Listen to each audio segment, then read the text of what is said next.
back to the Prison Officer Podcast. Before we get to our topic today, I just want to take a minute to thank one of our sponsors.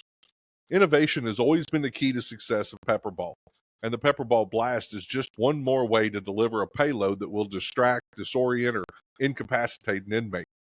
This lightweight, refillable delivery system is perfect for carrying in a holster, in your pocket, or just holding in your hand as part of a cell entry team or a CERT team. Each reloadable blast cartridge contains up to 3 projectiles worth of PAVA powder. When the quick flip safety is turned and depressed, the PAVA powder is pushed out of the tube by a 1.8 gram nitrogen cartridge. This will quickly cover the inmate and saturate the cell. Since there's no actual projectiles deployed upon firing, this is a truly non-lethal product with no impact. To learn more about Pepperball, go to www.pepperball.com or click on the show notes today for more information. Pepperball is the safer option first.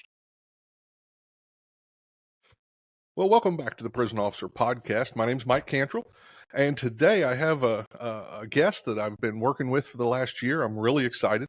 His name is Michael Warren. He's the Director of Training for Command Presence. He's also the host of Faces of Leadership podcast. He's a former police officer. He's a voracious reader, probably the most voracious reader I've ever met. And he is a true student of leadership and leadership development.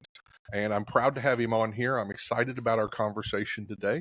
Welcome to the podcast, Michael Warren. Thanks, brother. I appreciate you being here. Yeah. We've been talking about getting you on here for a while. We have. And I'm so excited. You got to interview me and on your podcast, and I appreciate that. If you haven't been there yet, go check out Faces of Leadership. Of course, I'll put a link here in the show notes for anybody. And so tell me, I always start at the beginning. That's just kind of the way I do these podcasts. Tell me where you grew up and, kind of the path that took you into law enforcement. All right. My dad was an electrician. Mm-hmm. And so I always tell people that from the time I was born until about the time I was 15, we lived in a lot of different places. Of different places. But primarily, we up until 15, I lived primarily in Georgia. And that's really where the path began as far as law enforcement, because my granddaddy was a Georgia State Patrolman for 30 years. Oh, wow. Oh, yeah, buddy. And I can remember as a little kid, he brought his patrol car home and he let me play with the lights and sirens. Yeah. And Mikey was hooked. Yeah. Oh, I was hooked, brother. and so, that kind of was the start to the whole thing. Okay. And I come from a law enforcement family on my mom's side, and it's just one of those things. It was a bug that I just never could get rid of and never wanted to get rid of. Right. So even going through school, you're thinking you're the kid that I'm going to be a police officer when I grow up. I was a criminal justice major. It's amazing because I don't like talking about how long ago it was. But when I was in college, a long time ago, some of the guys that were in my criminal justice class, I'm still friends with today. And the bulk of us, the funny thing, the bulk of us have already retired, at least from our first career in law enforcement. And man, I just tell you, it's just one of those things that once it gets into your blood, if it really gets into your blood, sure, it's there. Yeah. So was it the perception? Because I'm sure your grandfather looked just larger than life as a Georgia State Trooper to a little kid. Was it the public service? Was it you seeing him as someone who helped people? What was it that kind of in that kid mind? Well, he was larger than life, and I called him Pop. And in fact, just to give you a little side note here, when my grandson was born earlier this year, I carried with me to the hospital a picture of Pop wearing his Georgia State Patrol uniform and holding me as a baby. And wow. I carried it with me as a reminder that that's the kind of grandfather that I want to be for my grandson. And so he was larger than life, but growing up on both sides of my family, on one side you've got law enforcement and military, and on the other side, my dad's side, you've got military. My dad's an Air Force vet. Okay. It's just I was around public service my whole life. Sure. And and I don't want to say it was expected, but it certainly was the norm. And so I guess it was a combination of those things. The idea of continuing on the tradition, of being a productive member of society. And man, I just tell you, it didn't disappoint. That's for sure. Right. So yeah, you started in law enforcement a while back, and we talk about this sometimes. It was a different world applying for law enforcement 30 years ago. There were more people showed up for the test. There were, the physical standards that you had to meet are a whole different thing. Tell me about some of that. The first time you went and applied, and where did you apply, and what was that like? I was very fortunate. I got picked up pretty quickly once I started applying, Okay. but there was a lot of competition for the position that I got. But Mike, it was one of those things where I don't like using the word, but I was really kind of naive, naive about what it was. I mean, I teach college classes right now for criminal justice, right? Okay. And one of the things I try to get across to students is one of the things I didn't know back then were just how many different types of law enforcement jobs there were. Just in the federal government. I mean, just about every agency has their own law enforcement section, and just I knew FBI, ATF, DEA, but that was about the scope of what I knew on the federal side. Sure. And so it was a lot different. I mean, people wanted in because they did believe in public service, and it also didn't hurt that there were benefits. Sure.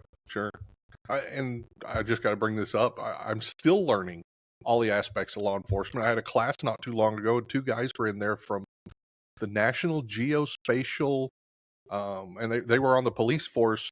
It's in St. Louis, and all the mapping and satellite images and stuff. They have a police force for that, and these That's guys crazy. were coming through a pepper ball class. I was like, I'd never heard of that, and I've been Me doing neither. this forever. See, I learned something today. So, yeah. So tell me about where you started working. What was that like? Tell me about your first week. Man, I remember the first week out of the academy. You know what I'm saying? Mm-hmm. Dude, I wanted to go out and I wanted to arrest everybody. Everybody I came in early, stayed after my shift, but the problem was there's this thing called the in-house academy. And if a funny story, at least funny to me, there were three of us that started together, and we all went to the academy together. And our FTO, we weren't in the FTO program, we were in the in-house program, but she decided to take us out on the road. So she puts us in the only vehicle that wasn't a Crown Vic and so she puts us in there. Well, me and one other guy named Kevin, we're in the back seat. And then she makes this decision. She's gonna pull a traffic stop. Well, it didn't take us very long to figure out that we were stuck in that back seat, brother. You can't open the door. So we're kind of sitting back there like this together, going, "What are we gonna do if they come out shooting?" Dude, I guess we're gonna sit here and watch because we can't get out. Yeah, those back doors are made that way, so that's right. People for you a reason, arrest right? can't get out. Yeah, that's hilarious. And nobody had thought to reach back and just touch the handle for you. No, just roll the window down, do something. Give us an out. but he and I, we're so naive and we're so jacked up into it. We're just like, oh, son of a gun, these handles don't work. She could have rolled the window down. You could have pretended like you were the canine. That's right. Because I've been good at it too. But we talk about it in our leading without rank class with command presence. Uh-huh. What it was like when you first found out you got the job, and what it was like when you first started the job, and I don't want to overstate it, but it was truly, at least for me, it was magical. Mm-hmm. It was like the culmination of all these dreams as a little boy and going to college and stuff. I was all in, brother. That's cool. You didn't lose the magic. No. I like that. So, as you go into this career, tell me a couple of things you learned, because you hit it on the head there, that you came out of the gates, you want to fix everything. We all do. We're running just 100 miles an hour. And then we figure out that the world doesn't get fixed that way. You can't beat your head against everything you come up to. Tell me about learning some of that. How community policing, how getting to know the people, kind of changed that for you. Well, yeah, but buddy, you said something really profound there, because number one, I came in with a belief that I could fix everything, Mm-hmm. and then it took me a little bit, but then I realized that, man, I got to make sure I stay fixed, or I'm unable to fix anything. You're right. And so that was an eye opener for me. And then if you talk about misconceptions, I grew up down south primarily, like I told you. Sure. And I'll be very frank with you. One of the things that I struggled with early in my career was the concept or the idea of using force against a female. Yeah. I was always told, you take care of females, you open doors for them, you carry things for them, all those things right there. So I guess I just never quite considered that there might be some females that don't want the door held. Right. And in fact, they might want to whoop you. and so that was something I just remember early in my career, that being something that I really struggled with from a mindset perspective. Yeah. But then, you talked about community policing, and I'll be the first to admit that probably early in my career, I wasn't a good community police officer. Okay. I was looking to find people doing things wrong, and if that's all that you're looking to do is find people doing things wrong, then you're not going to have a lot of conversation with them. You're going to have a lot of talking to them when you catch them doing something wrong, but outside of that, there's not a lot of interaction. Yeah. I know in corrections, we get pretty cynical pretty quick when we go in. Did you notice that come up on you? Did you become cynical early in that career? Or did it take a while? It's one of those things where I think it took a little bit, because I try to see the good in people. But again, that mindset of you're constantly looking for the bad, it's what's the old saying said, if you're looking to find people who are jerks, it's amazing how many jerks you can find. And if you're looking to find people doing things wrong, it's amazing how many things that you can find people doing wrong. Yeah. And so I guess some might call it cynicism. Yeah. But it certainly negatively impacted my perspective and my outlook of those in the community that I was supposed to be serving. Yeah. So where'd you? I guess I didn't ask. Where did you go to work first? What was there? It's called Novi, Michigan. It's part of the Detroit metro area. Wow. Part of the Tri-County area right there. 32 square miles. When I started, it was just under 50,000 residents. I think now it's up over 60. Busy shopping district. The city had some money. We had some very poor parts of the city, but had an interstate that ran through there that tend to make things a little bit exciting. But it was a great place to work. Much overflow from Detroit and the crime that goes. Yeah, so we sat right at the intersection of I-96 and I-275, and whenever you have the interstates, you have people that have the ability to come in and then leave quickly if they need to. So, right. Yeah, that was a shock for me. I was a country boy. I grew up in a small town, and then when I walked into a penitentiary for the first time. So, did you kind of feel that way coming from smaller areas in the South? And the city not so much, but I'll be very upfront with you. When I did feel overwhelmed like that was the first few times that I went to Oakland County Jail. Okay. We had to drop somebody off. Very rarely during days or afternoons did you have to go up to the jail, but at the night, during the night, a lot of times you would go up there to drop off or pick up people. Sure. And I can remember you pull into the big Sally Port, right? And the doors would close down, and these weren't regular doors, right? These are reinforced steel doors, and then they would pop open, and you would take your prisoner in there. But off to the left, when you came into intake, off to the left was the big holding pen, and there would be a ton of people in there, buddy. and you're talking about a diverse perspective of society. Yeah, that's what you got right there. But there's a certain bravado that comes when you're in the majority. And they certainly were in the majority. And at this point, they really didn't have a lot to lose. Yeah. And that was, I hate to use the word scary, but it's kind of scary to me. It was from it was overstimulating. Yeah. There was a lot of input, sensory input. Right. Yeah, absolutely. And you know, we get this notion in corrections and law enforcement that we're in control a lot of times. And then we often get put in those places like that and we go, yeah, I'm in control, but that could go away quickly. Yes. And it sets you back a minute. Well, you know, in American society, our leaders serve at the consent of the governed. Mm-hmm. And the truth of the matter is, in many ways, our control in law enforcement is at the consent of those being controlled. Absolutely. And so, but yeah, Oakland County, I can remember the first time I had to go down to the female annex, and you know, you had to walk through. Number one, dude, I was so lost. I had no idea. If I'd have had an emergency, I'd have had to call for help, and they'd have asked where I was, and I'd have no idea. Right?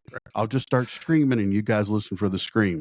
Everything's gray walls. Yeah, exactly. But and that's exactly the sense. It was almost like a feeling of doom because everything's concrete or steel. It's all painted the same color. It just it's not sterile like a hospital. Right. It's just cold. Yeah. I feel all that. I absolutely do. Yeah. So you've moved in, you've gotten comfortable in this. Where are you going now in your career? What do you start looking at? Well, you know, I was very, very blessed to get promoted to detective. Nice. Pretty early in my career.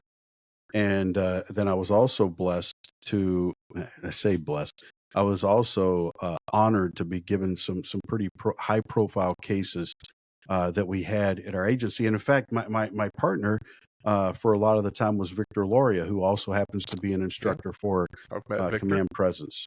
Yeah. And it was during that time right there where I really began to understand the importance of people being properly prepared for the job that they had been given.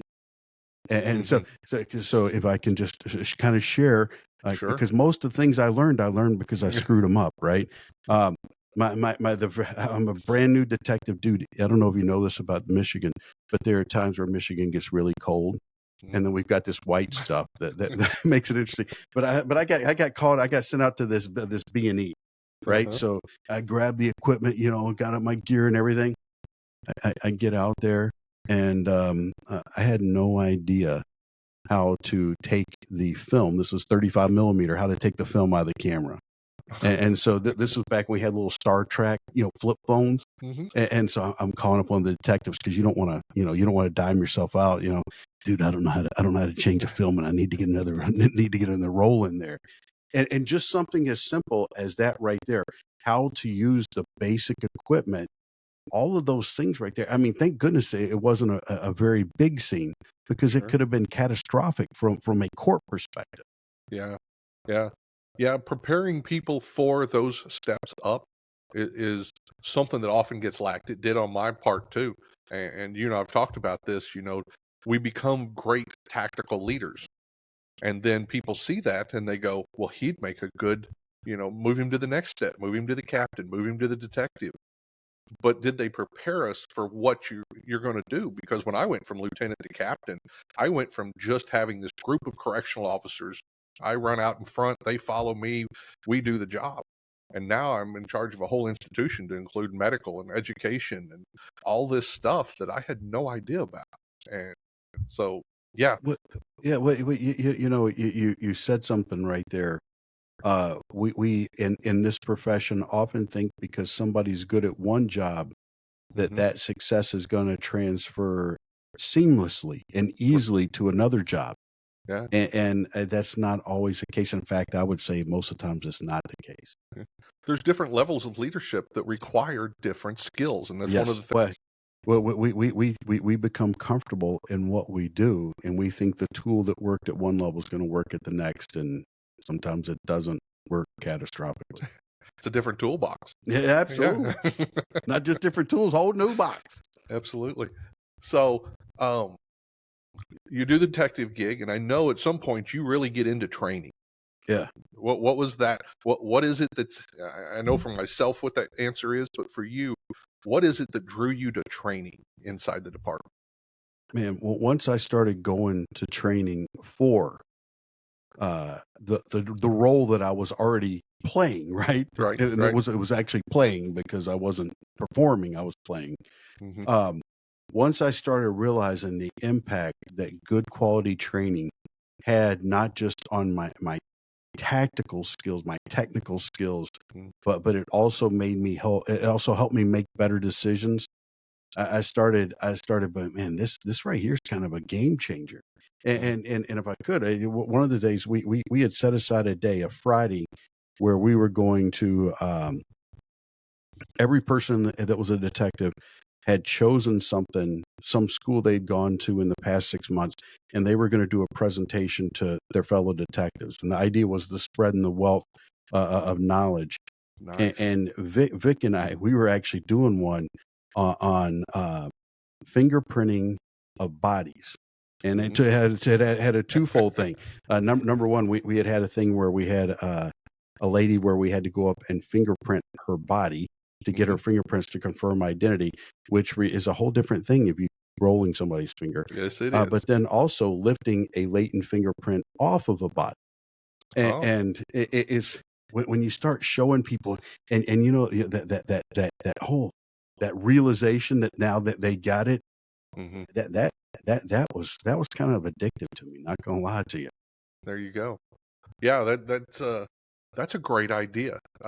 Bringing them in and having everybody teach a little bit. You don't have to always. And I did a little deal on the podcast a couple of podcasts ago.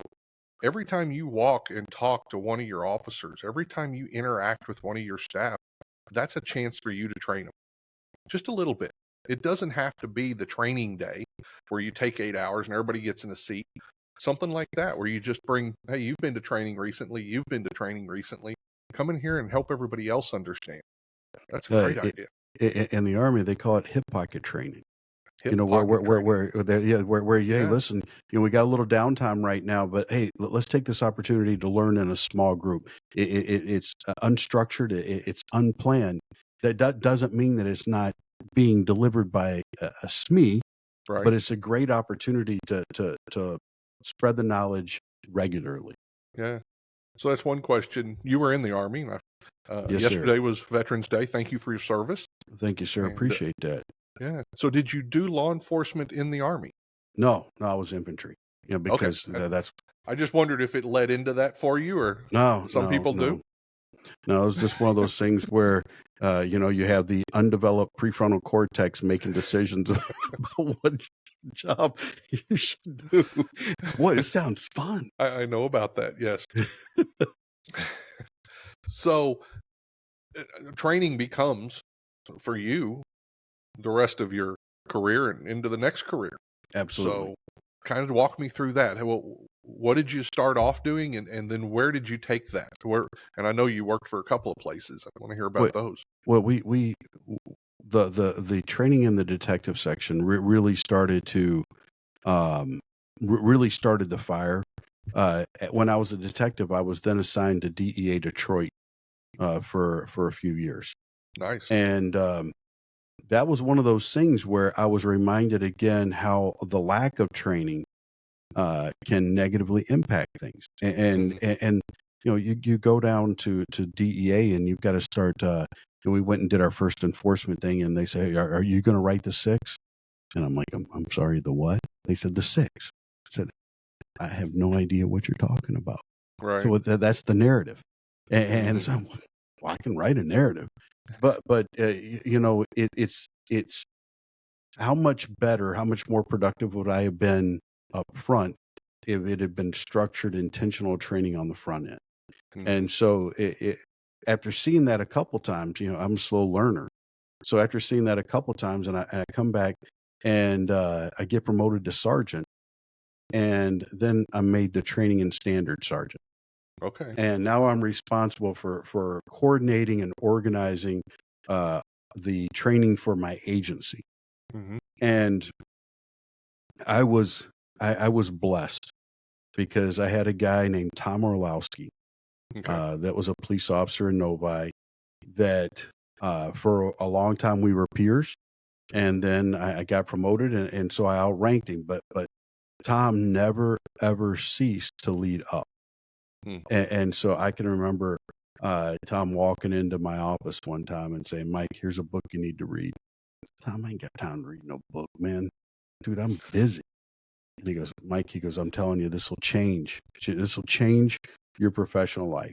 I said, man, I'm not so Mike, you need to read it. And he gives me Training at the Speed of Life by Ken Murray. Mm-hmm. And so, I'm okay, Tom, I'll read the book. But I didn't start reading the book, man. And then he goes, hey, Mike, how's the book come along? It's coming along good. And finally he goes, Mike, listen, you need to read the book. And I did, and it changed my life. And Tom never let me settle. He never let me settle. Right. And because he was already a defensive tactics and firearms instructor, and he recognized the generational impact that a trainer can have on an agency, but it can be for good or it can be for bad. Absolutely. And Tom was intentional about making sure that what was provided was good.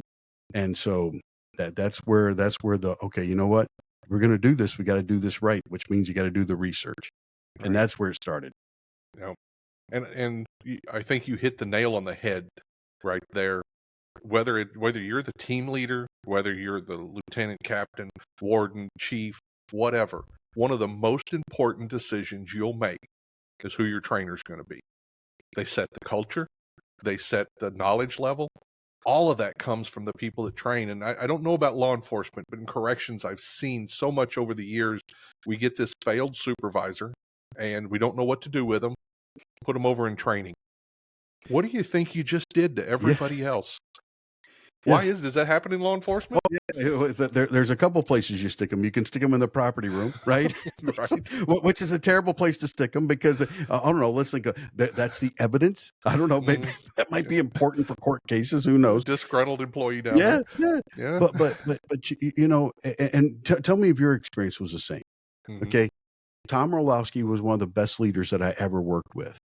He never got promoted. Never did.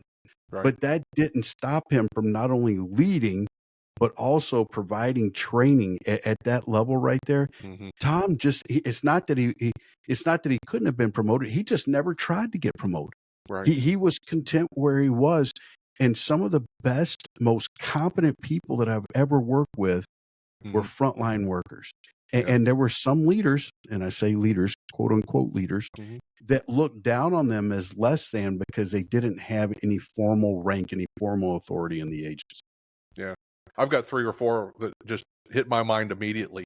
And I since I've been out doing other stuff, I've been like, hey, you want to come to work? No, I'm done.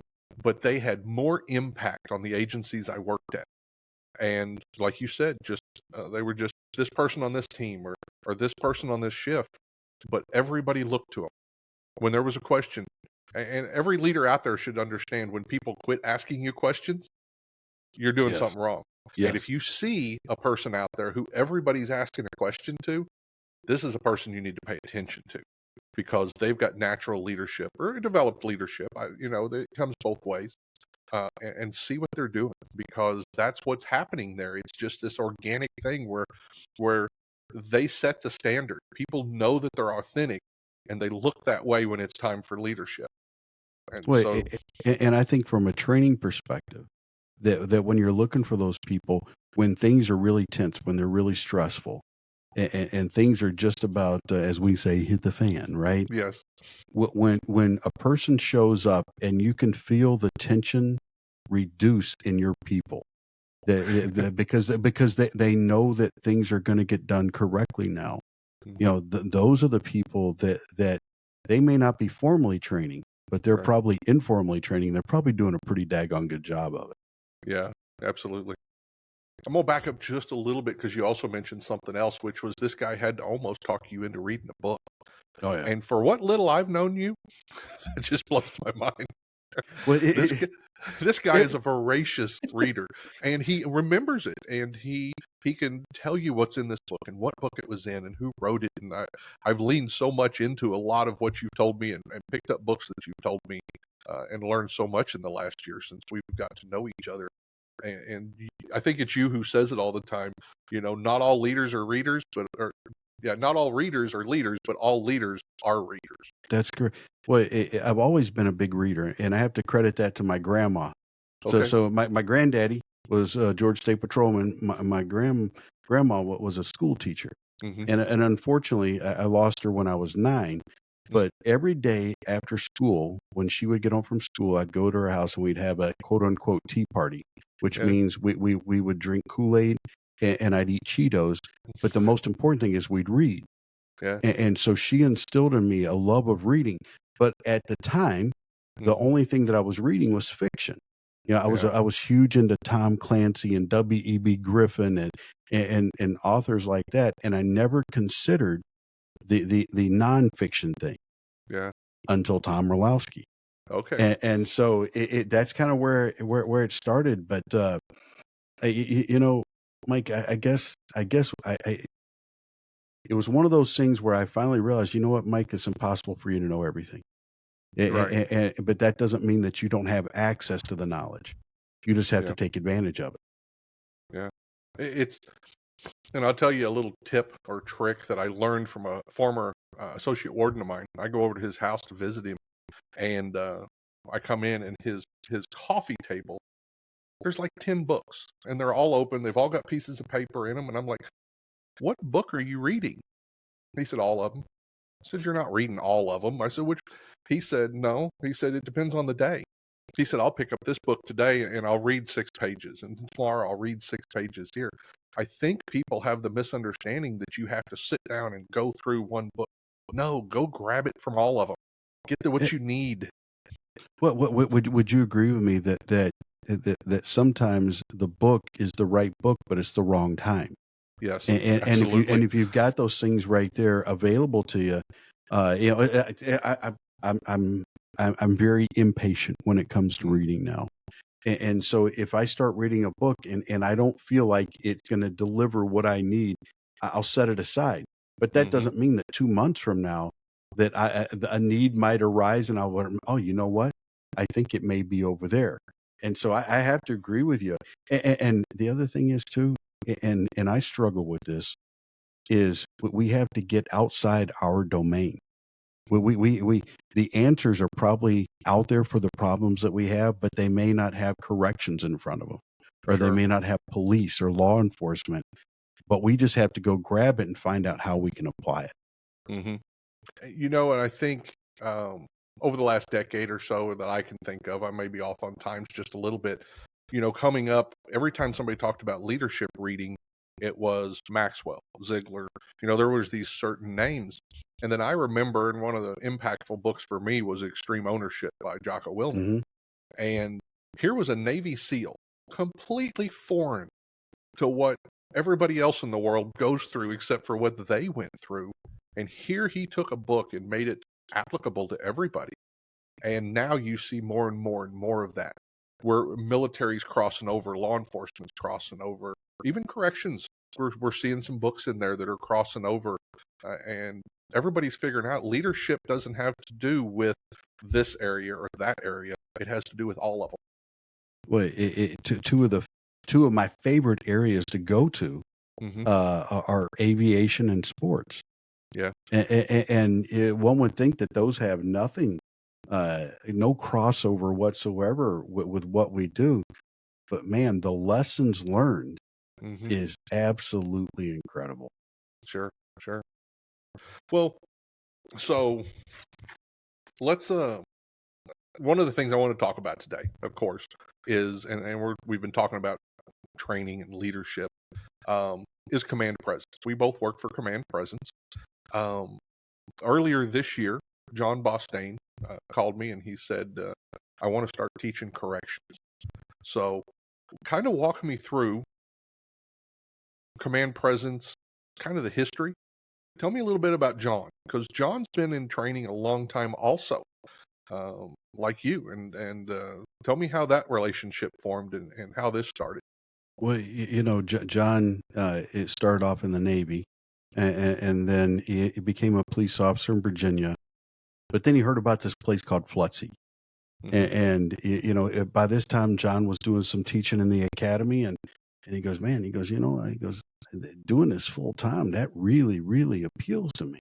Mm-hmm. And so he ended up getting the job at Flutzy, moving down to Brunswick, Georgia, and he loved the impact that he had with the people that came through at the Federal Law Enforcement Training Center. Sure. And but he felt like he was, I hate using the word restricted, but you kind of fall into a niche. You know what I'm saying? I do. You're this person right here. And Yep. but I've got so much more to offer, right? I work for the so federal government. yeah, exactly. No, you don't understand. We've got classifications, right? Yeah. But Here. yeah. but he made the decision that he wanted to go out on his own, and so he started doing some work and got together with a couple other fellows, and Command Presence was born. Mm-hmm. Now the other guys that he started with, fantastic trainers, Right. but working in a training company is not for the faint of heart. Right. It's a hard life, and they decided that they weren't up to it, and if they weren't up to it, then they weren't going to deliver. So John and we actually met back in 2011 at an ILETA conference in Illinois. Okay. And I went to, I'd gone through it was my very first ILETA, and I'd gone through and I picked out my courses, and what's this below 100, train the trainer. I'll go do that. Sounds interesting. Well, this guy starts talking up there, dude, and I was blown away. And so I go up and I talk to him, and his name was John Bostain.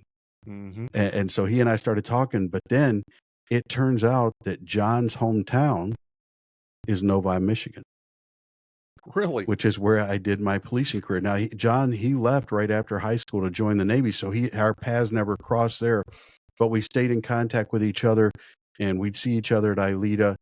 And he came to my agency, did a couple of days of training, and one of them was a transformational trainer, and I love that class, right? And so next year at ILETA, I said, "Hey man," I ran into him. Say, "Hey man, if you get a second during the week, I'd like to talk to you. I got a couple ideas." Mm-hmm. And so we meet and we sit down. And he goes, "Oh, what do you want to talk to me about?" I said, "Dude, I love transformational trainer, but you need a second day." And he goes, "What do you mean?" I said, "What the transformational trainer is focused on the micro level." I said, "I think you need something. What does that look like in a training program?" Right. And at the macro level, and he goes, "You know what? I think you're right." He goes, "How would you like to write it?" I said, "I'm all in." And so that's where we started.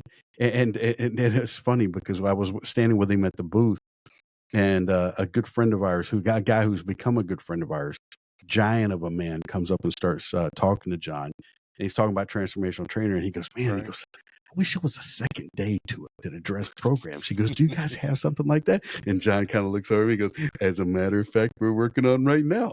And so it ended up being a guy from NYPD, their counterterrorism division, Eddie O'Brien. Nice. And so that's where we started. But John is one of those guys that's a visionary. He was one of the leaders in the field that got people to go away from the force continuum. Because it wasn't the way human beings make decisions. It was not the way the law is made. And so he was at the forefront of that. And so when he started talking to you about corrections, I'm like, son of a gun, that makes a heck of a lot of sense. Yeah. And so, and I don't know if you know this or not, but I was the one that sent him to you because you and I had talked on a previous podcast, and we were talking about correctional stuff. I said, I happen to know a guy. Yeah. And so that's where John and I, but can I share real quick where how I came across you?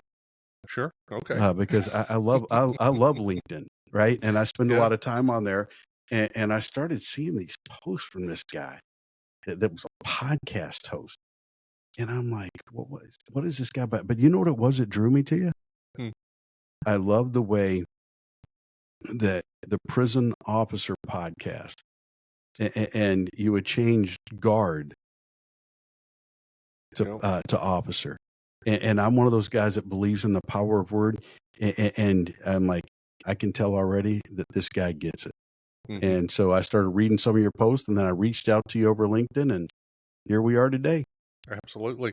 Absolutely. Yeah, it's amazing how intertwined the last year has been with everything that we've been doing. It really is. Stepping back across paths that we've walked before with other people. And I'm going to tell you about the conversation with John. So he called me up and he said, I want to do for corrections, what we're doing for law enforcement. And I was like, okay, yeah, that sounds good. And I'm kind of nodding my head on the phone and stuff. And he said, I want to give corrections the training they deserve. And I went, wow, okay, I'm listening. Mm-hmm. Because and people don't understand this. And law enforcement gets a lot of money spent on training. Yep. They do. And they get to go outside of their department and go to another department. And I teach pepper ball, so I get to see all these agencies working together, and they grow and they network and they take pieces from here and they make their department better. Corrections tends to be taught by the same people inside the department over and over and over again. One of the last classes I set in the Bureau of Prisons, literally, I'm not kidding, this guy walked out and he goes, well, this is the 55th time I've taught this class to a class. And I'm like, well, this is going to be great. Thank you for that. That's not what people want to hear. Right. They don't want to hear that you've done this 55 times and that it's the same training.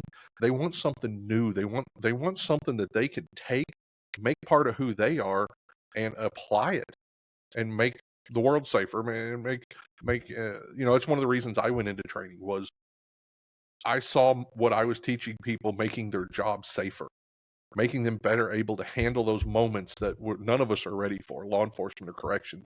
I don't care how long you've been doing this, you run into these things that it's not normal. And now you have to take experience and deal with it. Well, it seems to me, and of course, you and I work in different parts of the system, but my experience has been is that when it comes to training, the inmates aren't the only ones who are held captive, right, that are held captive in a facility.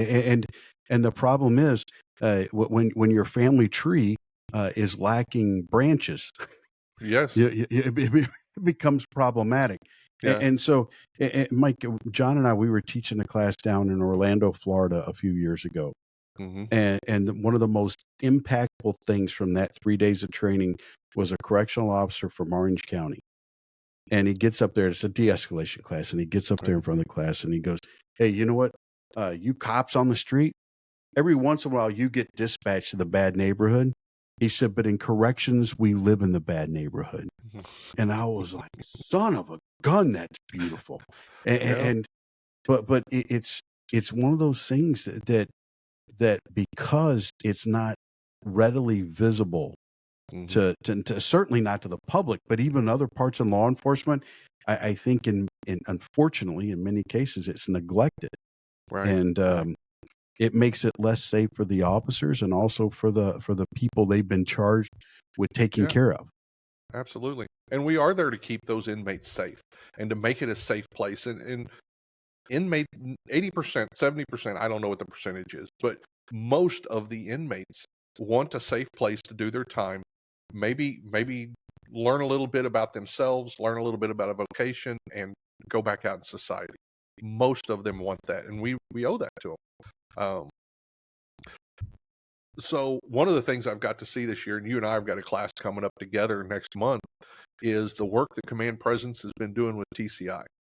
And this has been amazing for me to watch. Tell me a little bit about how Command Presence got into that and what we've been doing, because I don't think I've seen it anywhere else. Well, it was one of those things where the Command Presence delivered a presentation. There happened to be a guy there named David Alola, who's in charge of training for TCI. And he liked it. And that's another visionary guy right there, by the way. Yes. because he saw things at a much grander scale than what I would have ventured into. But man, he put together this idea. He bought into the idea that there needs to be leadership at all levels. That leadership is the answer to many of the problems that we have, no matter what profession you're in, but certainly in the correction Sure. side of things.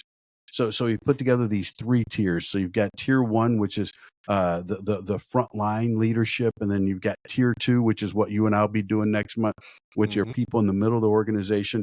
And then just last week we ran the first tier 3, which is the executive level training. And Mike, listen, I'm a very emotional person, but the gratitude and the thankfulness that the people that were in our class had to have access to good quality training that was focused, and this is important, was focused on correctional officers. Not just they just happen to be a tag along in a class. Man, I was blown away by how happy they were that they were being served. Sure. And I saw the same thing while I was out there. I think one of the things people miss about corrections is, and this is something I've preached for a while where I work, I told my trainers and the people that gave training, do not go out there and put on a half-ass training, because we get such a small amount of break from that job. You go down, you're working in damn near a basement with maximum security inmates, 16 hours a day, and you don't even see the sun sometimes. To get a day of training, good training, to go sit in a class and learn something about yourself and your skills and gain knowledge and that you can take into work and improve your life and the life of the people you work with and the life of the people you're watching, means so much to a correctional officer. It just does. We don't get that break. It's not like we get to go once a week. Right. You know? So I absolutely see what you're talking about, for them to they just feel how much we cared about it. I would be remiss if I didn't bring this up right here, okay? Because a couple weeks ago, you also delivered a class out on the western side of the state of Michigan.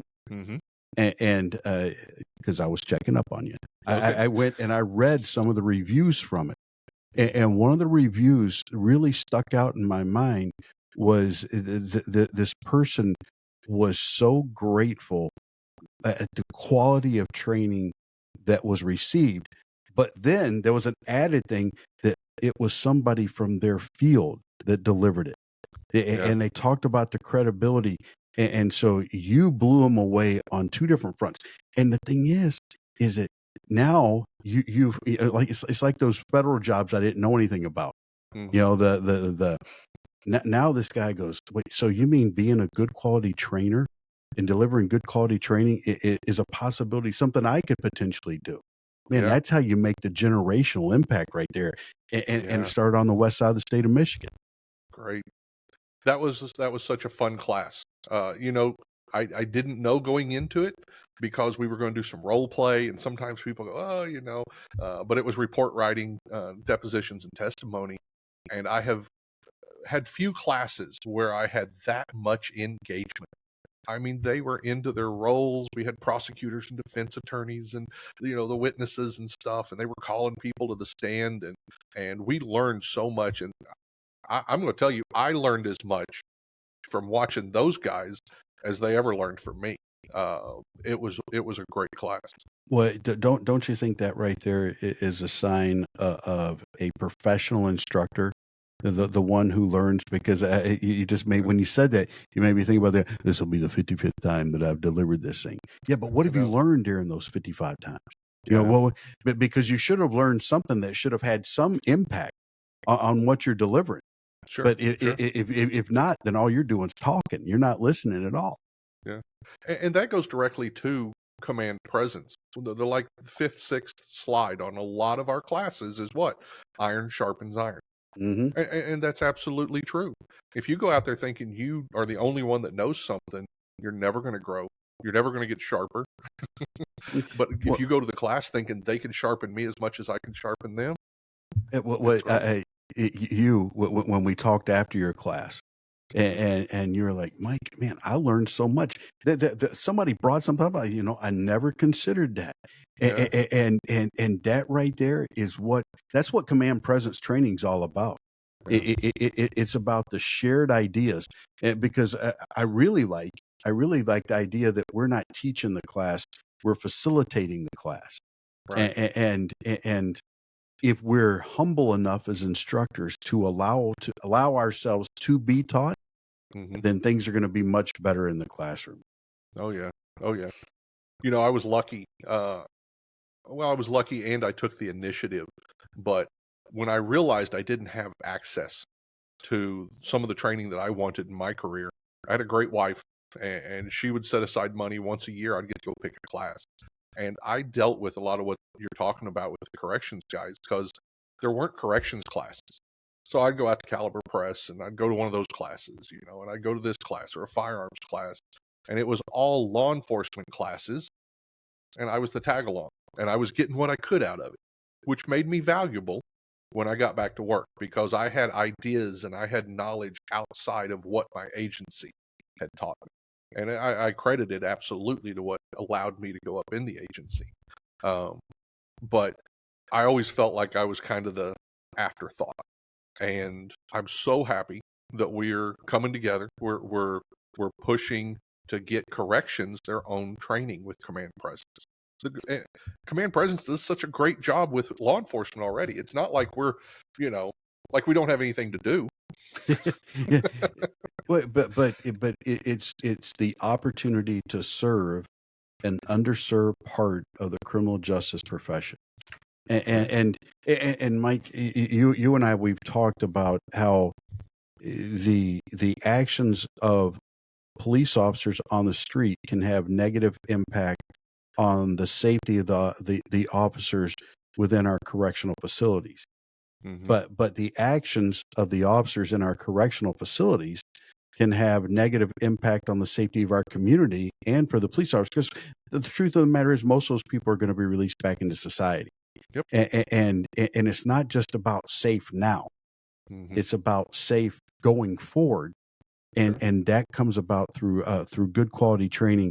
And so on behalf of Command Presence, I have to say thank you, man, because you've been freaking killing it. But we're not done yet, are we? No, we're not done.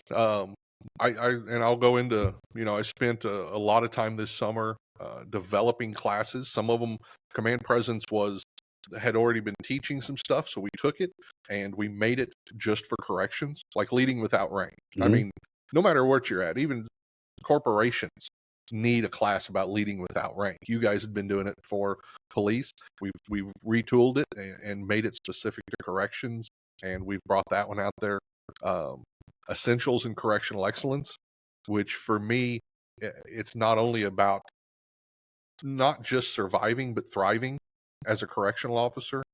And it's also, there's a part of that in there that is just, I want people to understand that we're part of the criminal justice system and we're a big part of it, and we matter, because I think sometimes corrections, they feel lost. They feel like an afterthought. So that's also part of that, how you're part of that system and the important role you play. What we've been doing with Tier 2 is leading with when it hits the fan, which has been a great class. I mean, we get to go into a lot of scenarios. We get to talk about how to deal, as a supervisor first on the scene. Those first minutes matter, how much they matter, same as a police officer. That police officer that first rolls up on the scene determines a lot of stuff. And as a detective, I bet you realize that more than anybody. Oh, yeah. Well, can I just throw something in there about that leading when it hits a fan? Sure. This is something, dude, I admit I'm a simple person, and this is something I never considered. So during my time as a police officer, I was an accident investigator. So if we had a serious accident resulted in serious injury or death, I was one of the people who would come in and do the investigation. Well, most of the time that involves shutting down a road, right? Right. And the bigger the road, the worse it was that people wanted to open back up. But my boss was always very good. So you take all the time that you need. I'll handle the calls from the irate citizens and stuff like that. But then, got to talking with guys from the correction side. So if you guys have a stabbing in the chow line, Mm-hmm. well, if you keep that chow line shut down too long, now you run the risk of more stabbings. Absolutely. And so there are these multifaceted things when things go wrong that you Right. have to consider. We don't want to compromise the investigation, but we also have to understand that we could be compromising safety the Mm-hmm. longer this goes on. And so it was one of those things I was blown away by. And I think that leading when it hits a fan does Mm-hmm. such a good job of picking up the nuances that are specific to corrections. Yeah. Yeah. People, containment, that's something that on the outside you don't think about, but in prison, everybody has to contain where they're at. And if you're on the medical ward, you got to get them doors shut. You got to get those inmates locked, because things can grow. And anybody that's been in prison during a riot or a large disturbance knows how quickly it's like a fire that people throw gasoline on. And you've got to have that containment in all those areas, just little stuff like that. But that's what makes it specific when we're teaching that to corrections. They understand that, they work in it, they deal with it. Well, I have a lot of people that talk to me about the mental health crisis that's going on in America, and people say, "Well, you know what? We shut down all those institutions, Mm-hmm. and now they're out in the public." So not really, because Yeah. I think many of them are found, unfortunately, in the homeless population. Yeah. But you also find a lot of them on the corrections thing. And Mm-hmm. so correctional officers, they're having to fulfill a role that was handled for decades by specialists with specialized training. Yeah. And now you have to do that, and with also keeping safety in mind. If we want better results, then we have to provide better training, and that's what we're striving to do. Yeah. Yeah. Absolutely. Command presence, and I've got to sit through a couple of these trainings, and that's why I wanted to highlight this I know some people are going to look at the podcast today, they're going, well, is this corrections oriented? Because everything I've done is corrections oriented on this podcast. This is absolutely corrections oriented. That's why I wanted you on there. I wanted to talk about the level of training that command presence brings. It's not just this guy and that guy. I've seen some of the amazing instructors. You're one of them. I've sat there and listened to you talk, and you grab a hold of a class. You engage them, and your knowledge and the way you lead them through leadership discussions. I really like, and like I said earlier, leadership development. You're a student of it, and you show that in class. John Bostaine, Vic, Ray. I mean, these are top level instructors, right? Oh yeah. Well, I don't know about you, but we also have another new instructor that makes me feel old, Miles Cook. Oh, okay. And dude was named last year in 2023 as one of IACP's 40 under 40. But the passion that dude brings to a classroom. Yeah. I get to go next week. I'll be with him for a day in Huntington, West Virginia. Nice. And I get to just sit and listen to him speak. And that's probably one of the best things about command presence is getting to sit and listen to other people speak. You know what I mean? It is, yeah. And I'll tell you, I've sat through, I don't know how many EQ classes over my career given by the Bureau of Prisons. They told me about emotional intelligence, what I needed, and I sat through Miles's, and it was 2 hours. That's all it was. It was a little 2-hour class, and he said, if you understand this, it's a power skill for you. And when I walked out of there, I believed it. Miles has the ability to take, and he loves this. He loves emotional intelligence and that whole area there. But he takes that and he makes it personal. He lets you understand that everything you touch in life is part of that. It's not just something you bring out when it happens. Yep. No, you live it. He's so excited about it. It makes you excited. I was just jittery when I walked out, looking That's for a a good way of putting Coca-Cola it in the there. machine. It's one of those things, and I would throw it out to your listeners. Mm-hmm. One of the problems about being inside a training company It's its own type of tunnel vision. Yeah. And so I would request from your listeners here that, man, if you see a place where training is needed Hmm. and it's not being provided at a not only from a delivery standpoint, but from a research standpoint at a high level, man, reach out to us. You Yeah. know, because we want to serve the people in this profession where they need to be served. We want it to Hmm. be relevant, and Mike, you know this, man. We want people to be able to take what they hear in a classroom today and apply it on their next shift. Because if it doesn't change what they do or how they do it or how they think, then did we really accomplish anything? Right. You're absolutely right.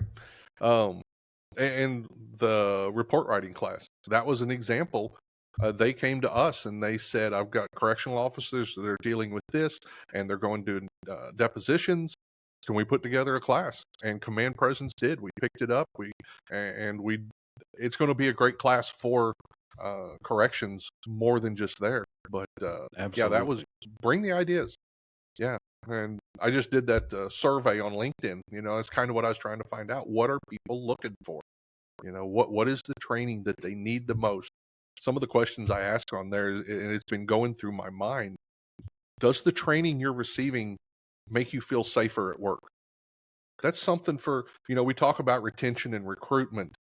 Um, if you're sending rookies, and I'm sure law enforcement is the same way, but I know in corrections, it's scary. You walk in there, the door slams, it's dark.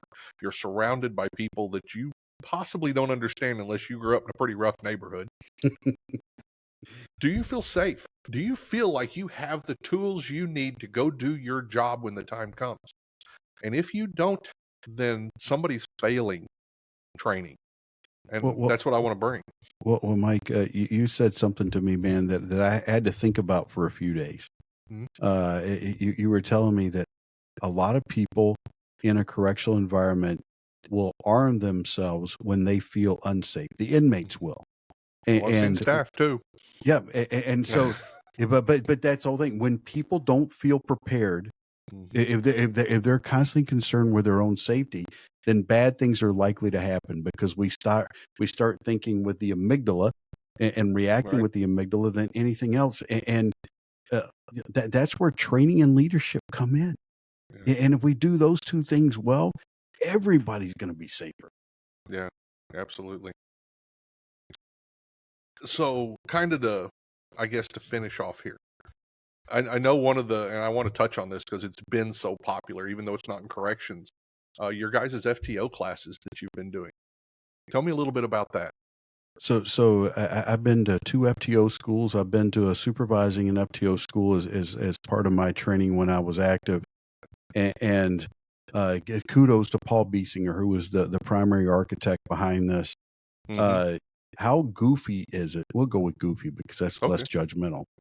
How goofy is it in law enforcement that we start grading people in the FTO program on things on which they haven't been trained yet? You don't do it in the medical profession. You know, Right. even our friends, the hose jockeys, the second responders, they don't do it. You know what I'm saying? Hmm. But we do it, and so Paul put together this program that we called the CTE, and it's a coach, train, then evaluate. Let's Hmm. give our people, our brand new people, all the tools that they need to succeed. And our premise is that people should earn their way out of the program. They're given every tool. If they don't make it, then it's on them. Right. And it has just been such a blast watching. We just delivered it last week out in Lansing, Michigan. Okay. We've got several agencies there that are adopting it as an agency. But we started out the program talking about how hard it is to get people to work in this profession. Yeah. So if we recognize how hard it is to get people in, why don't we set them up so that we can hold on to them, not just hold on to them for the sake of holding on to them, but set them up for success so that we're safer, they're safer, and the community's Right. safer. Absolutely. I want to thank you for passing my name on to John. I love being part of this team. It's been a fun year. I'm excited about where we're going. Um, I'm excited. And I know both sides of the corrections and law enforcement. We've got new stuff planned. We've got classes coming up, and I'll put all that in the notes so that you know who to contact. But if you, like Michael said, if you just want to talk to one of us and you've got this idea, give us a call and let's talk about it. It may be a class we can develop. It may be part of a class we already offer.